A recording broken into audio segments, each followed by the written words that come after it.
이번에는 안철수 전 국민의당 대표, 전 국민의당 후보 관련 얘기입니다. 지금 마지막 출마 선언하기 전에도 주변에서 아주 만류를 했죠. 그럼 만류에도 불구하고 당권 도전하겠다. 내일은 그 배경을 또 상세하게 설명하겠다라고까지 얘기하고 있습니다. 그러면서 새로운 또 단어를 던졌습니다. 극중이라는 얘기를 던졌는데 본인은 극우도 극자도 아닌 극중주의를 관철시키겠다.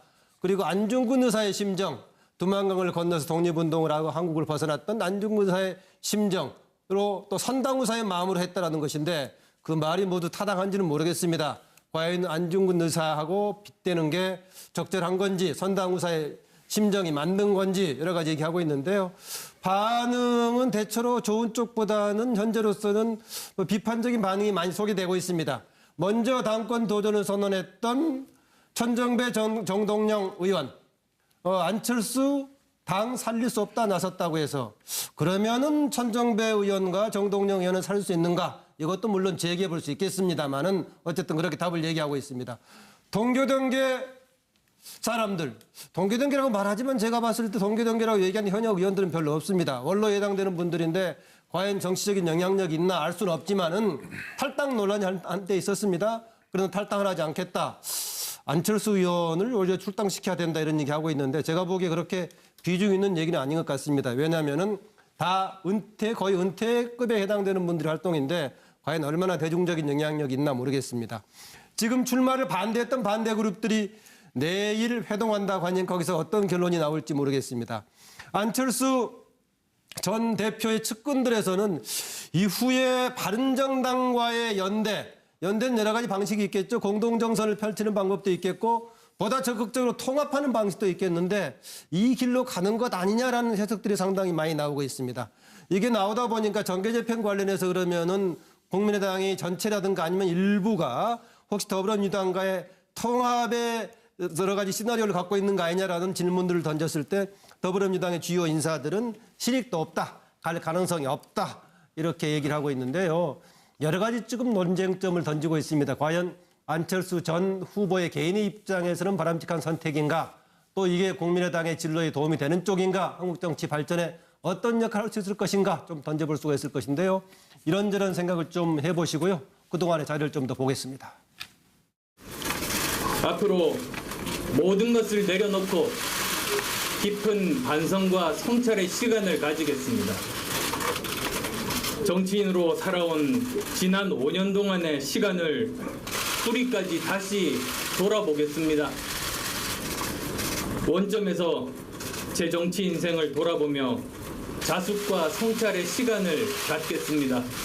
지금 이 순간 다시 국민께 다가갈 기회를 주시기를 간곡히 호소합니다. 조국을 구하지 못하면 살아서 돌아오지 않겠다는 각오로 얼어붙은 두만강을 건넌 안중근 의사의 심정으로 저 안철수 당을 살리고 대한민국 정치를 살리는 길로 전진하겠습니다. 이거 코미디라고 생각합니다. 네. 예, 이길 수도 있었던 선거에서 2등도 아닌 3등을 했습니다. 당의 침체와 몰락의 결정타 역할을 한 겁니다. 네. 또 대선 증거 조작 사건의 정치적 최정점에 있다는 것, 그 누구도 부인하지 못할 것입니다. 그리고 불과 한 20일 전에 대국민 사과를 했었잖아요, 나와서. 네. 앞으로 모든 것을 내려놓고 반성과 자숙의 시간을 갖겠다고 밝혔습니다.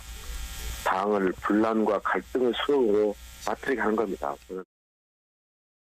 메신저를 통해서 안철수 의원이 이제 출마한다는 얘기가 많이 돌더라고요. 네. 그래서 그제 저녁, 그 다음에 어제 오전 뭐 이렇게 해서 이제 전달해 드렸고, 본인이 이제 읽어는 보신 것 같더라고요. 제가 페이지를 열어봤다는 것은 확인이 되니까. 네. 그리고 답변은 없으셨고요. 그래서 어쨌든 제 의견은 그런 방식으로 전달을 해 드렸는데, 이제 어제 오후에 이제 출마하겠다고 강행을 했고요. 정치 지도자로서는 아직은 많이 어떤 자기 실력 연마와 성찰 이런 부분이 필요하다라고 국민들이 판단했기 때문에 대선에서 패배했다라고 보고 있는 거고요. 네. 그래서 이제 국민들이 그렇게 판단을 하셨다면 사실은 대한민국을 이끌어갈 어떤 권력 의지를 가졌던 정치인이라면 그 국민들의 판단에 따르는 것이 어떤가라는 것이. 네, 대체로 보다 보니까는 지금 목소리를 내는 쪽은 비판적인 목소리가 많이 나와서 그렇게 많이 소개가 됐는데요. 박상훈 박사. 네. 그 안중근 의사의 도망강 건넜던 것을 같이 빗대서 얘기를 했는데요. 그 심정하고 빗대서 얘기할 수 있을까요? 또 안철수 전 후보가 국민의당이 지금 사라질 위기에 있는 상황에서 어떤 에너지, 어떤 역량을 가지고 당을 살릴 수 있을까요?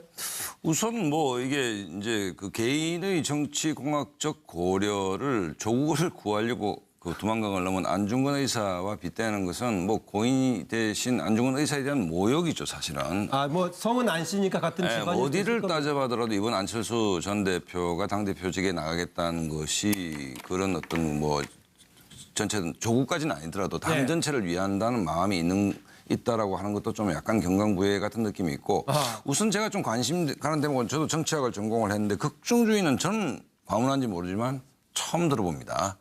과문하시군요. 좀 들어보긴 했습니다. 근데 이게 저는 어떻게 들리냐면 마치 따뜻한 아이스 아메리카노 뭐 이런 느낌으로 들립니다. 네, 그렇게 비판하는 사람들이 있더라고요. 네, 뭐 그런 느낌이 드는데 어쨌든 극단적으로 중도를 강조한다는 여기에 뭔가 이 정치적 복선이 좀 깔려 있는 것이 기본적으로 이제 당대표에 나가겠다 했을 때는 호남 세력이 강력하게 반발할 것을 예상할 수 있지 않습니까? 네. 그렇다고 본다면 호남이 반발함에도 불구하고 내가 당대표에 나가야 될 이유는 뭐냐? 극중주의에 있다.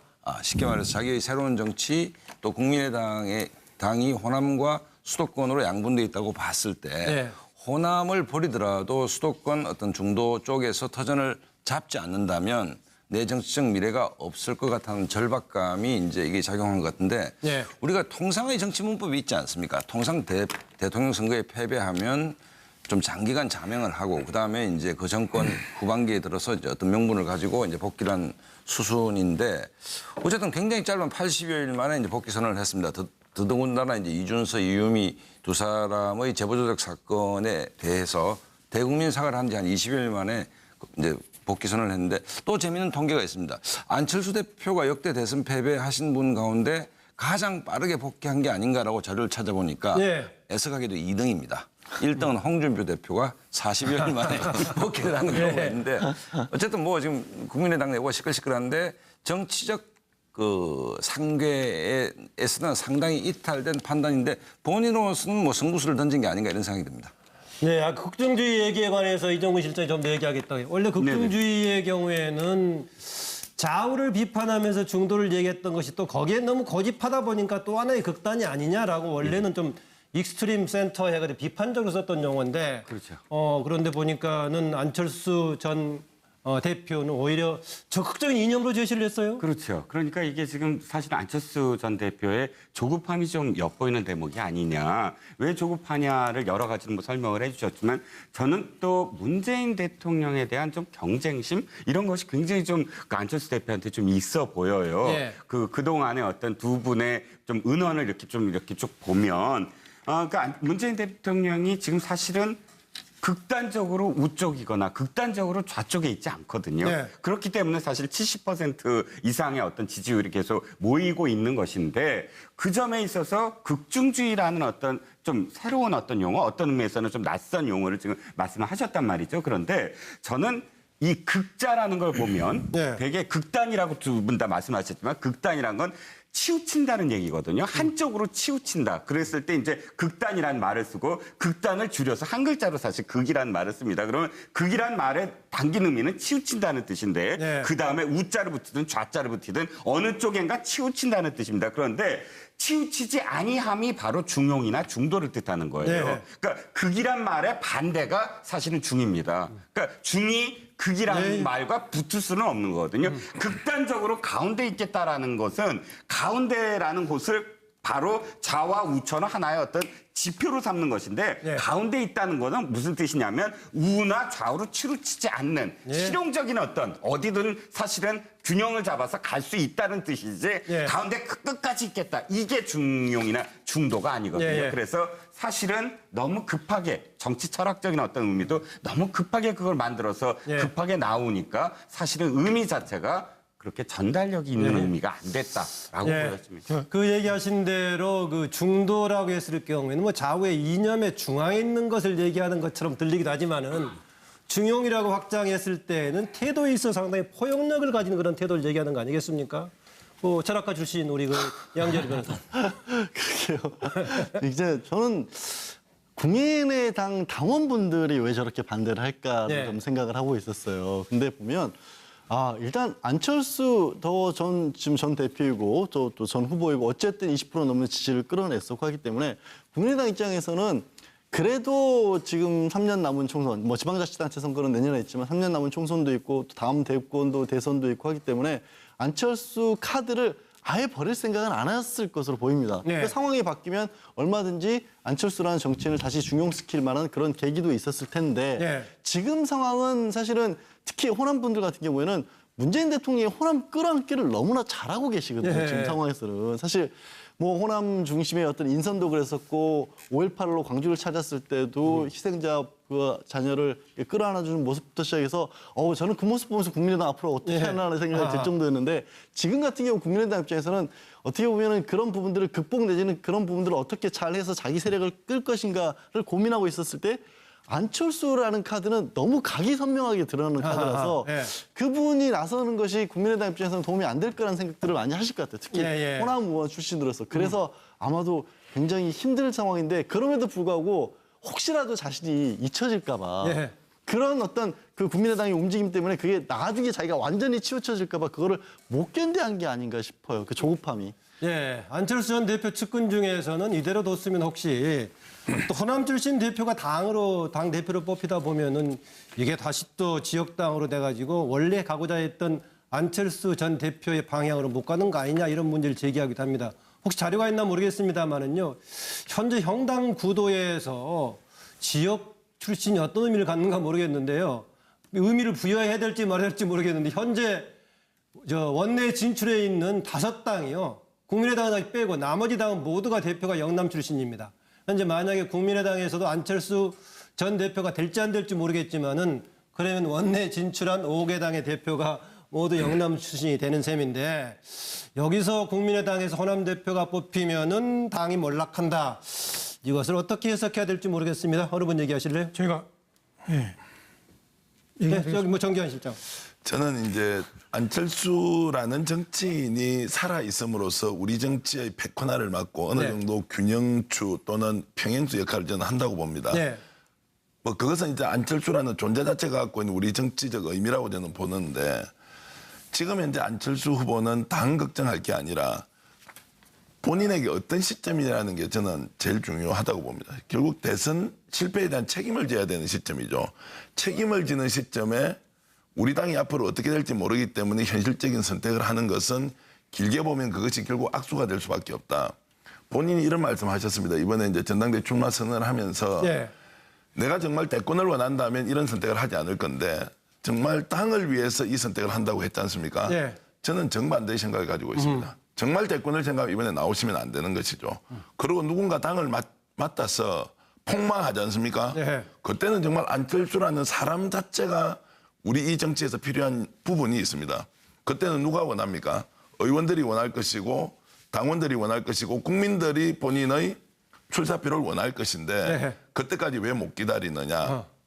그래서 조급함이라고도 말씀하셨지만 만에 하나 그런 상황이 안 오지 않습니까? 그러면 안철수라는 분은 그렇게 해서 정치에서 폭망하고 끝을 내야 하는 운명입니다.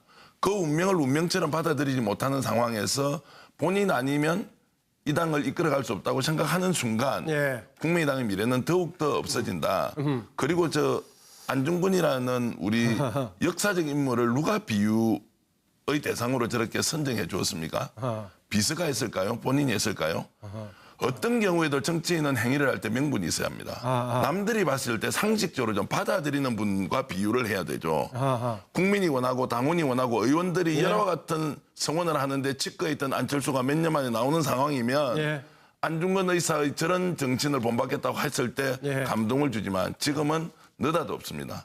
그래서 명분도 실리도 없는 저 선택이 어떻게 안철수 전 의원이 갖고 있는 저런 우리 한국 정치에서 꼭 필요한 균형주 역할을 만들어 나갈지 예. 저는 걱정이 좀 앞섭니다. 그 박지원 의원의 경우에는 아직도 등록의 날짜가 남아 있으니까 새로운 기대를 조금 기대하고 있는 것 같은데 실제로 지금 뭐 철회를 하기는 어려워 보입니다. 개인으로서는 이미 던져버린 상황에서 철회하는 것도 뭐 아니고 뭐 애매하게 돼버릴 겁니다. 당으로서는 다른 진로가 좀 있을지 모르겠는데요. 자료를 좀 더 주실래요, 그러면? 글쎄요, 저로서는 할 수 있는 모든 말을 동원해서 지금 현재 당대표로 나가는 것은 명분도 실리도 없다. 대표 경선에 나가는 것을 만류했고 지금 12명의 의원뿐만 아니라 40명의 의원 중 제가 알고 있기로는 30명 이상의 국회의원들이 적극적으로 만류를 하고 있습니다. 실제로 출마 선언하기 전에는 모두 반대를 했지만은 출마 선언을 하니까 어쩔 수 없지 않느냐 하는 의사를 표명하는 의원들도 극소수입니다. 네, 차재원 교수. 예, 안철수 전 대표가 왜 지금 서둘러서 이렇게 복귀를 하느냐. 뭐 지금 뭐 여러 가지 분석에 의하면 지금 역대 지금 대선 주자들이 떨어진 사람들이 정계 복귀 시간이 빨라지고 있다. 그걸 비유를 하면서 그러니까 비교의 대상이 되는 분이 92년도 그 김대중 후보가 사례가 지금 많이 인용이 되거든요. 사실 뭐 이 그림에 나옵니다만 92년 대선 패배하고 영국 가셨다가 95년도에 돌아왔으니까 거의 한 3년 동안을 정치판에 떠나 있었던 것이죠. 자, 그렇다고 그러면 근데 왜 지금 이해창 전 후보를 비롯해서 전 총재를 비롯해서 지금 다 이렇게 빨리 서둘러 돌아오느냐? 저는 사실 어떻게 보면 이 당에 대한 그립, 당에 대한 장악 자체가 다른 그 김대중 당시 후보하고 다른 후보들하고 차이가 난다는 것이죠. 사실은 김대중 후보가 떠난다 하더라도 그 당은 김대중 당이었습니다. 그러나 지금 다른 당들 같은 경우 뭐 이해창 당대표가 총재가 한번 실패했던 한나라당도 그때 이해창 당이 완전히 되지 않은 상태였고 지금 홍준표 대표가 지금 한국당이 다시 돌아왔습니다만 바로 직전만 하더라도 친박계가 지배하고 온 당이었거든요. 지금 뭐 안철수 대표 입장에서도 자기가 물론 작업을 했다고는 하지만 자기가 떠나 있는 상황에서 또 현역이 많은 호남 현역 중심으로 해서 어떤 식으로 갈지 모른다. 거기에 대한 불안감이 있는 거죠. 그렇기 때문에 오히려 안철수 전 대표는 김대중 전 대통령의 92년 사례가 아니라 87년 사례를 지금 벤치마킹하고 있는 것이 아니냐. 87년대 대선에서 복원된 직선제에서 떨어졌지 않습니까? 그리고 바로 그 이듬해에 88년 13대 총선에서 평민당을 이끌면서 제1야당이 되면서 확실하게 평민당을 자신의 당으로 만들었거든요. 그러니까 92년도에는 잠시 떠나 있다 하더라도 언제든 돌아오면 그게 가능했다는 거죠. 실제 3년 만에 돌아왔을 때 현역 의원들이 60명이 따라왔습니다. 그런데 지금 안철수 지금 전 후보 입장에서는 아직까지 자신의 자기가 만든 국민의당이 완벽하게 자기 손아귀에 들어와 있지 않다는 거죠. 거기에 대한 불안감 때문에 아마 87년도 사항을 지금 벤치마킹하는 것 같은데 문제는 그 87년도의 DJ를 비롯한 상김 씨가 했던 것 자체가 소위 말하는 대표적인 올드 정치 아닙니까? 부정치라는 것이죠. 그것이 이 안철수 전 대표가 이 정치판에 들어올 때 이야기했던 새 정치하고는 맞지 않는다는 측면에서 어떻게 보면 소탐 대실의 결과를 자초할 수 있다는 그러한 우려를 지울 수가 없습니다. 우리가 그 대선에 한번 실패한 이후로 재기에서 성공한 사람도 있고요. 오히려 전보다 더 못한 경우들이 있습니다. 뭐 자료 조금 보여주실래요? 네. 죄송한 심정으로 저희 정계 복귀에 대한 의사를 국민 여러분께 밝히는 바입니다. 2년간 지난 오늘의 현실은 너무나 실망스러운 것입니다. 앞으로 2년간의 자녀 임기 동안에 더 나아질 것이라고 생각하는 국민은 별로 없는 것 같습니다. 참으로 심각한 국가적 위기라고 말하지 않을 수 없습니다. 시급한 것은 무엇보다도 권위주의 정치와 삼김시대로 통칭되는 지역주의의 낡은 정치 구도를 혁신하는 일입니다. 대통령 1인에 의한 통치 시대가 아니라 권력 주체들이 함께 협력하고 책임지는 국가 경영의 시대, 조화와 통합의 정치 시대가 되어야 합니다. 뭐 마지막 부분은 보니까 재기가 아니라 처음에 출마했을 때가 나와 있군요. 이해창 전 총재, 전 후보의 경우는요.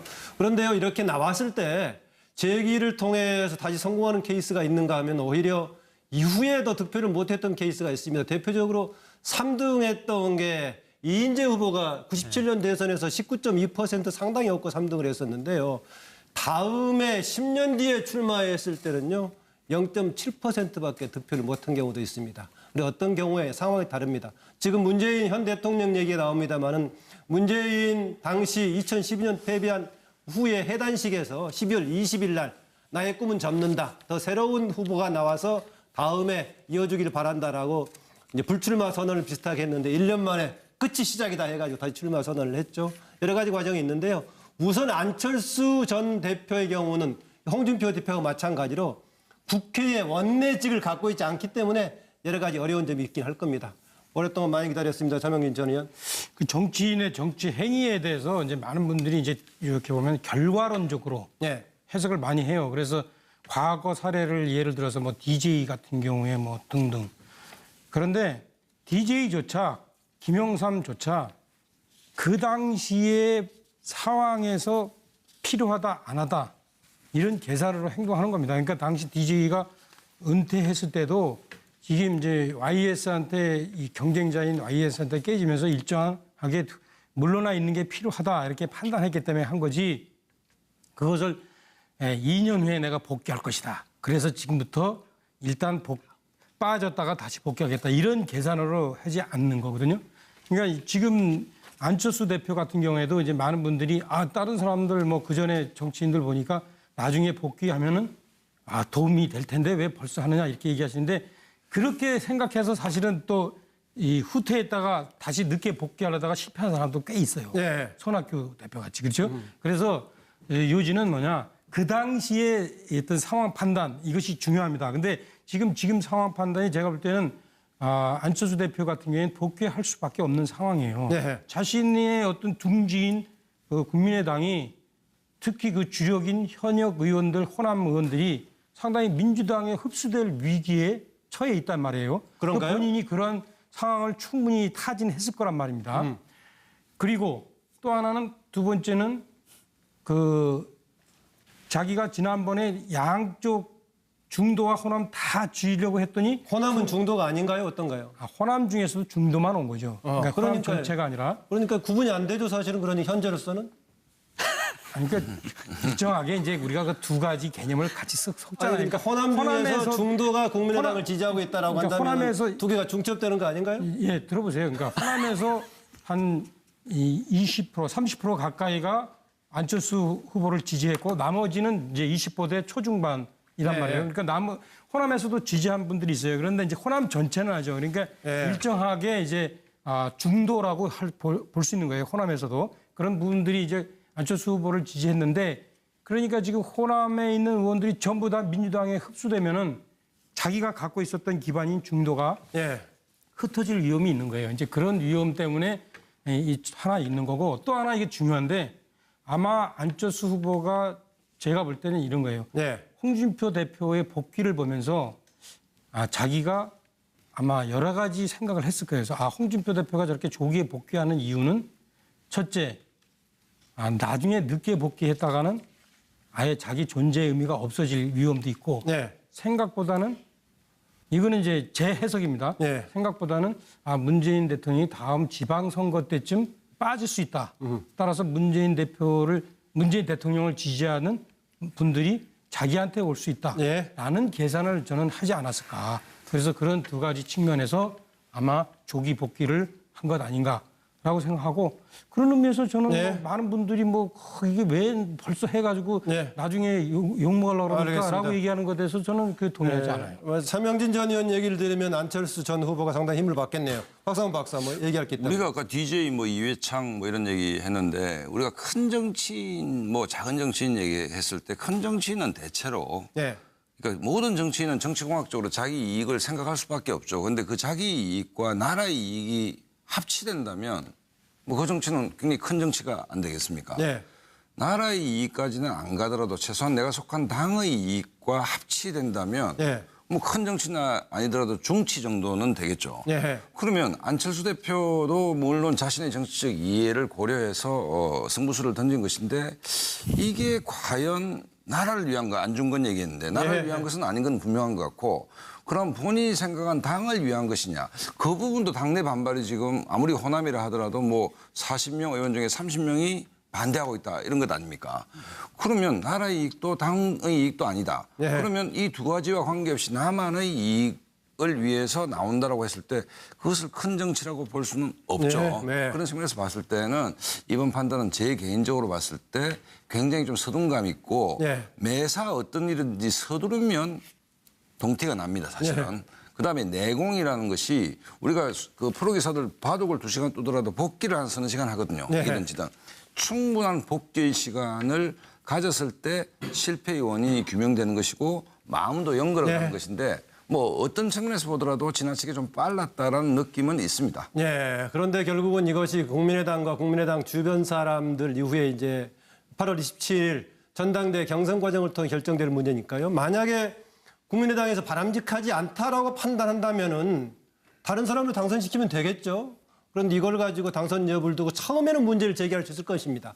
당에서 워낙 비중 있는 사람이기 때문에 비중 있는 사람의 행보가 국민 일반의 판단 또 당의 진로에 어떤 영향을 미칠까에 따라서 비판도 있을 수가 있고 옹호도 있을 수가 있는데 이미 출마를 해버린 상황이라면은 적절하다고 생각하면은 지지를 끌어내면 될 거고 만약에 부적절하고 당을 위해서 바람직하지 않다라고 한다면은 다른 사람을 대표로 당선시키는 것이 과제가 될 겁니다. 이 국면에서 저는 탈당 논의하는 것은 바람직해 보이질 않습니다. 특히 동교단계 원로 되시는 분들이 중요한 국면 때마다 조금 뭐 탈당 논란의 하두에 떠오르는 것은 좀 바람직해 보이지는 않습니다. 제가 너무 쓴소리한가 모르겠습니다만 좀 그런 느낌이 듭니다. 사과를 한 지 한 20여일 만에 이제 복귀 선언을 했는데 또 재미있는 통계가 있습니다. 안철수 대표가 역대 대선 패배하신 분 가운데 가장 빠르게 복귀한 게 아닌가라고 자료를 찾아보니까 애석하게도 2등입니다.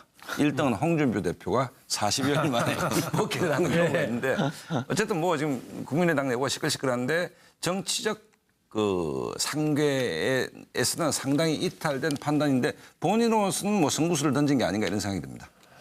극정주의 얘기에 관해서 이정근 실장이 좀 더 얘기하겠다. 원래 극정주의의 경우에는 좌우를 비판하면서 중도를 얘기했던 것이 또 거기에 너무 고집하다 보니까 또 하나의 극단이 아니냐라고 원래는 좀 익스트림 센터 해가지고 비판적으로 썼던 용어인데 그런데 보니까는 안철수 전 대표는 오히려 적극적인 이념으로 제시를 했어요. 그렇죠. 그러니까 이게 지금 사실 안철수 전 대표의 조급함이 좀 엿보이는 대목이 아니냐. 왜 조급하냐를 여러 가지로 뭐 설명을 해주셨지만 저는 또 문재인 대통령에 대한 좀 경쟁심 이런 것이 굉장히 좀 그 안철수 대표한테 좀 있어 보여요. 그동안의 어떤 두 분의 좀 은원을 이렇게 쭉 보면 그러니까 문재인 대통령이 지금 사실은 극단적으로 우쪽이거나 극단적으로 좌쪽에 있지 않거든요.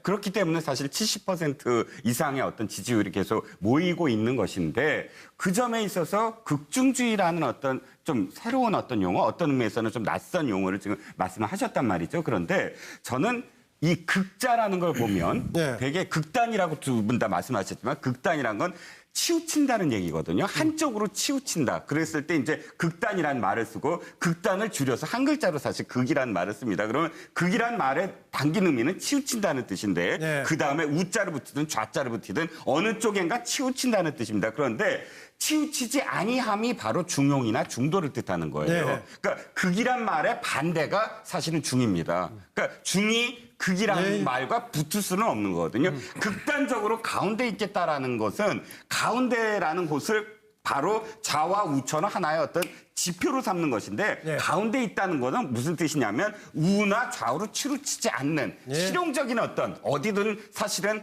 균형을 잡아서 갈 수 있다는 뜻이지 가운데 끝까지 있겠다. 이게 중용이나 중도가 아니거든요. 그래서 사실은 패배했다라고 보고 있는 거고요. 그래서 이제 국민들이 그렇게 판단을 하셨다면 사실은 대한민국을 이끌어갈 어떤 권력 의지를 가졌던 정치라면 그 국민들의 판단에 따르는 것이 어떤가라는 것이. 대체로 보다 보니까는 지금 목소리를 내는 쪽은 비판적인 목소리가 많이 나와서 그렇게 많이 소개가 됐는데요. 박상원 박사. 그 안중근 의사의 두만강 건넜던 것을 같이 빗대서 얘기를 했는데요. 그 심정하고 빗대서 얘기할 수 있을까요? 또 안철수 전 후보가 국민의당이 지금 사라질 위기에 있는 상황에서 어떤 에너지, 어떤 역량을 가지고 당을 살릴 수 있을까요? 우선 뭐 이게 이제 그 개인의 정치 공학적 고려를 조국을 구하려고 그 두만강을 넘은 안중근 의사와 빗대는 것은 뭐 고인 대신 안중근 의사에 대한 모욕이죠, 사실은. 아, 뭐 성은 안 씨니까 같은 집안이 어디를 따져봐더라도 이번 안철수 전 대표가 당대표직에 나가겠다는 것이 그런 어떤 뭐 전체 조국까지는 아니더라도 당 전체를 위한다는 마음이 있다라고 하는 것도 좀 약간 경강부회 같은 느낌이 있고 우선 제가 좀 관심 가는 대목은 저도 정치학을 전공을 했는데 극중주의는 저는 과문한지 모르지만 처음 들어봅니다. 과문하시군요. 좀 들어보긴 했습니다. 근데 이게 저는 어떻게 들리냐면 마치 따뜻한 아이스 아메리카노 뭐 이런 느낌으로 들려요. 그렇게 비판하는 사람들이 있더라고요. 뭐 그런 느낌이 드는데 어쨌든 극단적으로 중도를 강조한다는 여기에 뭔가 이 정치적 복선이 좀 깔려 있는 것이 기본적으로 이제 당대표에 나가겠다 했을 때는 호남 세력이 강력하게 반발할 것을 예상할 수 있지 않습니까? 그렇다고 본다면 호남이 반발함에도 불구하고 내가 당대표에 나가야 될 이유는 뭐냐? 극중주의에 있다.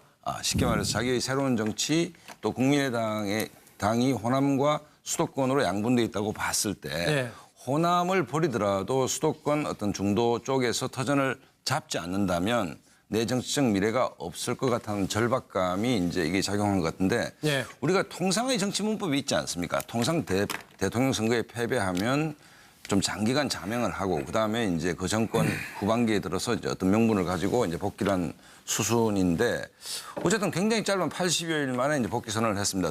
더더군다나 이제 이준서, 이유미 두 사람의 제보조작 사건에 대해서 대국민 후보의 개인의 입장에서는 바람직한 선택인가? 또 이게 국민의당의 진로에 도움이 되는 쪽인가? 한국 정치 발전에 어떤 역할을 할 수 있을 것인가? 좀 던져볼 수가 있을 것인데요. 이런저런 생각을 좀 해보시고요. 그동안의 자료를 좀 더 보겠습니다. 앞으로 모든 것을 내려놓고 깊은 반성과 성찰의 시간을 가지겠습니다. 정치인으로 살아온 지난 5년 동안의 시간을 뿌리까지 다시 돌아보겠습니다. 원점에서 제 정치 인생을 돌아보며 자숙과 성찰의 시간을 갖겠습니다.